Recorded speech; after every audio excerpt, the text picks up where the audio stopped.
Hi, I'm Danielle Slaton, and I am at windy Avaya Stadium, as you can see from my Mufasa-like hair. But welcome to the game last night. That game last night, yo!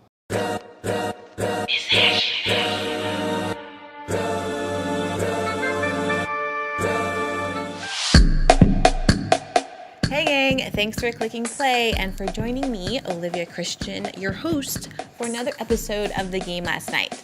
Today my guest is soccer hero Danielle Slaton, director of the Jerry Smith Coaching for Life Academy at Santa Clara University, of which she's also an alum, and for whom she won an NCAA national championship in 2001.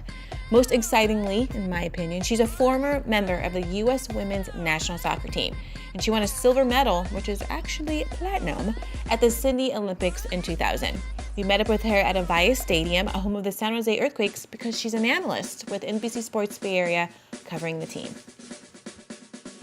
So Danielle, thanks so much for inviting us to join you for this wonderful tour of this amazing looking stadium, Avaya Stadium, home of the Earthquakes. Tell me, how long have you been involved with the organization and what you're doing? Yeah, so this is my second season with the Quakes. I do the sideline reporting for them with CSN. And but I've known the Quakes forever. I mean, I grew up in East San Jose, and I went to games when they were playing over at Spartan Stadium. So I know the Earthquakes. I'm familiar with the Earthquakes, but you've grown up with them. I have, and they've grown up with you. Look at this. I know. Look, we're all grown up right now. No, this is a cool stadium, and they deserve it. They've been around for a long time, and the product on the field is deserving of this kind of stadium. Talk to me about the fan base here. Like, San Jose isn't known. The Sharks have been in the city for a long time. They've got a great fan base, which you wouldn't think of San Jose as being a place for ice hockey, right. But they've got a great following, and they've been producing year after year. And the Earthquakes, like you said, they've been around for a long time, and they've been producing. What do you notice about the Earthquakes fans? The Earthquakes fans are awesome. I mean, I think soccer fans in general are awesome. And it's a little bit of a hidden gem. I mean, I think people who have been kind of in the big four traditional sports, you talk about football, you talk about basketball, baseball, and hockey in this country, that's kind of been the traditional professional sports world, but you can't sleep on soccer, right? Because the fans are amazing, and they're amazing here. I mean, you've got the ultras who sit over there kind of in the end zone area, the end line area, who are, you know, no shirts, standing up the whole game, holding their flags and doing the whole 9 yards. And it's really, really cool. I think what I love too about soccer fans is that they're young. I mean, it's a really young fan base, because like, what kid hasn't played soccer now? Well, I was gonna say, I feel like every kid plays soccer at some point, but then you get to a certain age where a lot of folks stop loving the game, or they don't have access to a stadium like this or a team that they can root for. And then when World Cup comes around, it's like, oh yeah, I love soccer again. Yeah. How are you working, if at all, to kind of maintain the joy of the game and the joy around the team? Yeah. To really. I think the product and the environment and being at a place like this and having a team like the Quakes is huge, because when I was a kid, I didn't have that. I didn't have soccer role models, or especially female soccer role models. I wanted to be Ronnie Lott / Jackie Joyner-Kersee. Like, that was my goal when I was 5 years old. That's a good little partnership right there. It was, right? I mean, because that's who I knew and that's who I saw. And I think what you see, you can become, you think you can become. And so it's important for, you know, young soccer players to be able to see soccer players. It's important for young girls to be able to see young women doing these things. And that's why this is a cool thing, and that's why I like being involved too. So talk to me about your work at CSN. What's your team like? How do you guys work together on the day-to-day, game day? It's crazy, I'm sure. What does that look like for you? The CSN folks are awesome. It's super professional yet casual at the same time, and I think that's what's cool about working on a regular basis with a team, is that you kind of know the rhythm and you kind of know the deal. Chris Dangerfield, he's the analyst up in the booth along with Anthony Pastorelli, and I love Danger. Danger used to play for the Quakes, and he's awesome, but I really like our relationship because he knows I played the game too, so we can kind of have a back and forth in the way that you don't always get necessarily with a sideline reporter, because your sideline reporter might not have done analyst work or had that experience, right? So to me, like, it's really cool that he will ask me questions or I will ask him questions, and I think that's something that's a little different and that you don't always get when you have a different kind of sideline reporter. I get pretty much the best seat in the house. I literally am standing right next to Dominic Kinnear. I'm standing right next to the coaches, and I'm like, this is not a bad deal. So as an analyst for a men's league, have there been some challenges with you being able to connect with players and have those conversations? I wouldn't say that. I mean, I think, I have found the players to be very respectful, and also too because they often know that I played the game, and I know how hard it is to do what they do. And I think, for me, that is the most important thing that I convey. Even if I criticize or critique or say this isn't good enough, that I say that coming from a place of, look, what I'm asking is hard, and the demands and the expectations I have are very, very high, but I expect you to play that perfect ball. I do, and I know how hard it is. I'm not saying it's easy, but you're a professional and this is the standard and I'm going to hold you to it. So I think that players know that, that's where it comes from. Do they always like what I say? No, but I'm going to be honest and I'm going to call the game like I see it, and I think that's the most important thing. You didn't have a lot of soccer mentors growing up, but when did you find the sport, or how did the sport find you? So I started playing when I was 5 years old. That was 1985. It was a little while ago. But I started playing because, quite frankly, I was breaking stuff around my parents' house, and they were like, what is the next sport we can get this child into? Soccer started on Tuesday, and I entered. It was just like a local AYSO team. I was the only girl on the team because a lot of girls weren't playing soccer at the time. And that's how I started. And what was that like playing with a bunch of boys? Were they okay, or were they pulling your hair? Or he didn't notice, I mean, at that age, like, kids are the same. Boys and girls, I think, physically, are the same in terms of their athletic ability. It's just the messages that we tell them, and what we tell little girls and what we tell little boys that I think starts to have an influence when they're that young. But I was told, you can play, you can do whatever you wanted. Yes, I was picking flowers every now and then during the games, and my dad had to scream at me and be like, Danielle, focus. But they're doing that to the boys too, who are huddled up and things like that. And so for me, I didn't know any different. I just knew that I wanted to play soccer, and I knew that I could run around, and I think because I had the freedom to do that, and my parents just kind of said, go play, go have fun.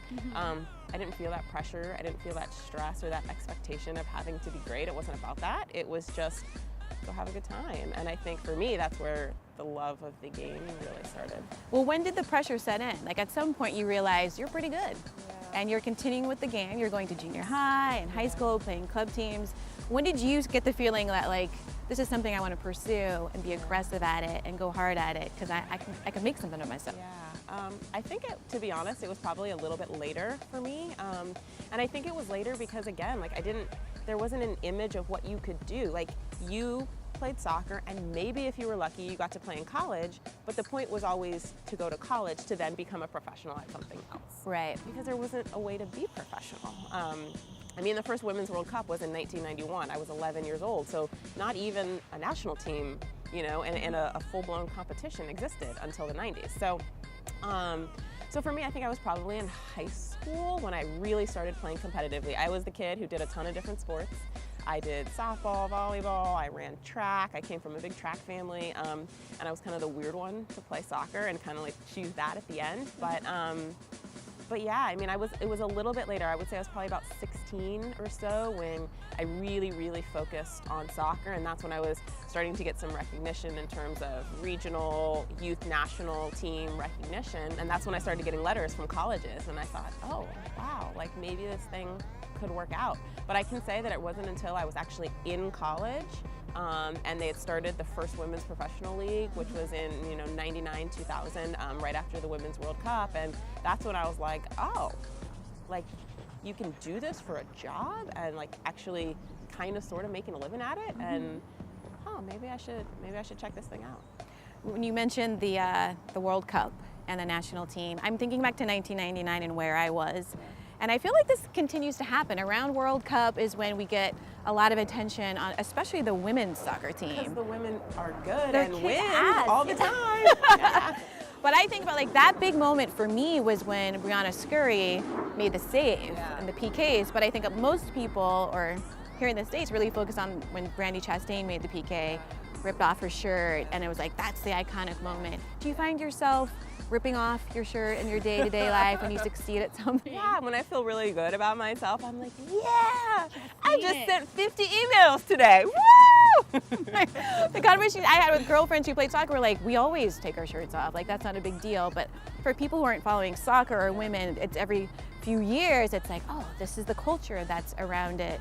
What do you think about the fact that that's when, in the States, we seem to bring attention to female soccer or soccer in general, but especially with the women's team, and how challenging it is to really kind of maintain that enthusiasm throughout, in between those World Cups? It's incredibly difficult, and I think that's why sustaining a women's professional league is so important. One, to help grow the sport, but also two, so these women have a chance to continue to play, so when the World Cup does come around, they're ready for it. I think it's important for these women to be able to have a professional place to play in a professional league, because the World Cup does only come around every 4 years. You got a World Cup and an Olympics, and then what the heck else are you going to do for 2 years? Yeah. And so it's important for us to have that league so people can understand that soccer comes around all the time, not just every 4 years, but also then so these women have a place to play and train, so when the World Cup does come around, they're ready to go. There was a report about the U.S. women's national team making some progress towards equal pay with the men,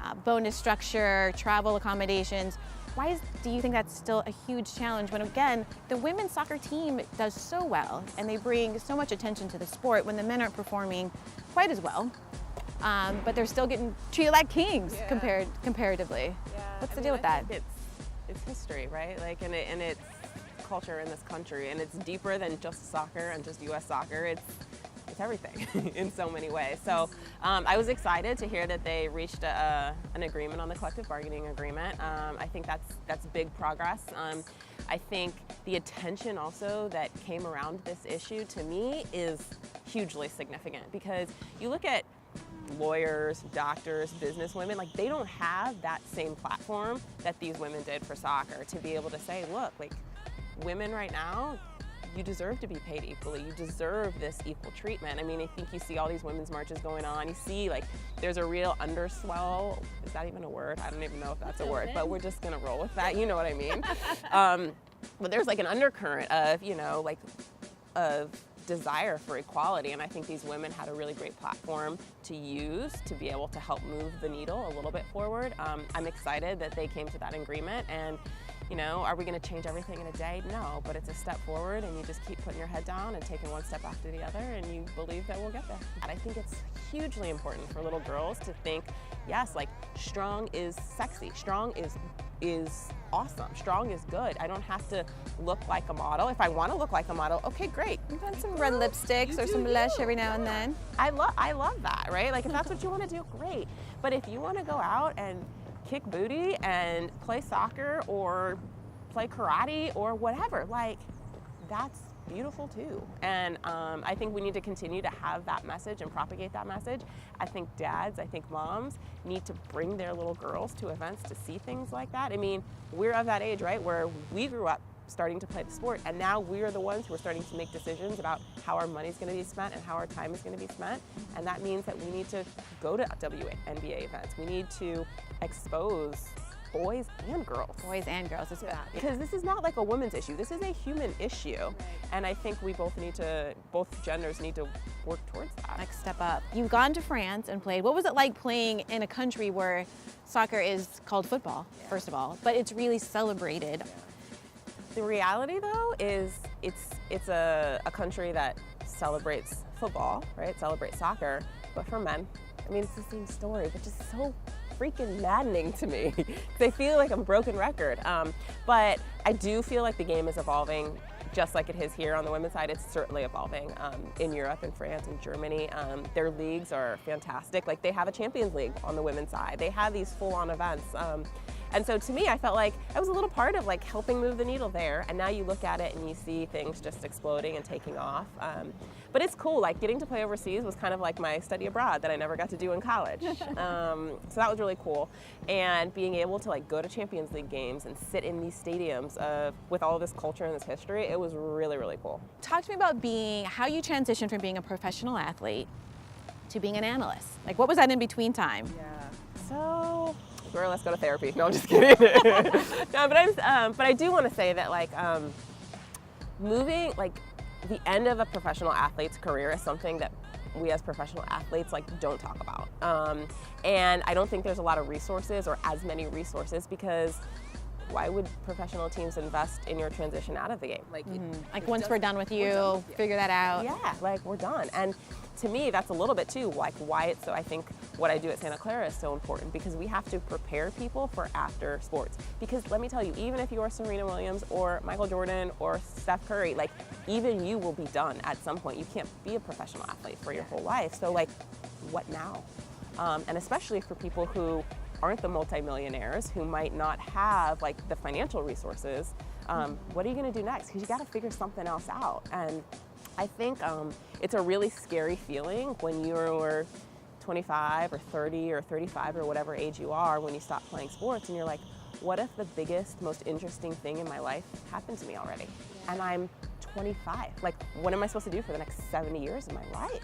And nothing is as exciting, and nothing is as I don't necessarily feel as passionate about it, and people aren't cheering me on, and people don't think I'm amazing, and it's just like everything was much more gray, you know? There was no like you start or you don't. They cheer or, you know, or they don't, or you win or you lose. Like all of a sudden you have to like figure out what your life is gonna be like, and nobody's telling you what to do. Your schedule isn't done for you. Your doctors aren't given to you for you. All of a sudden you're like, just out there. yeah. And it's funny, like I tell people, it's my like Harry Potter reference, like I'm like, what's it like to go from being a wizard and now you're like, oh, you're just a muggle.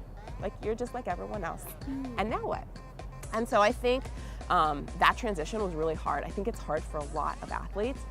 Again, we don't talk about it, right? Because we also, part of what made us successful, I think, as athletes is work harder, suck it up, grind it out, and you kind of try to, or at least I did, I tried to like outwork my feelings or outwork like the real like grief and loss that you have of this is over, and that's okay, mourn it, and then move on. But we don't always give ourselves time to do that. I'm going to stop it right here and encourage you to click over to SoundCloud, just search for The Game Last Night, to hear Danielle describe what it was like on the field, in the locker room, after that devastating loss to Norway in the final minutes at the Sydney Olympics in 2000. It's pretty devastating. Thanks for watching this episode, and please be sure to follow us on social media, and please subscribe to this channel. We need your help. Until next time, stay woke.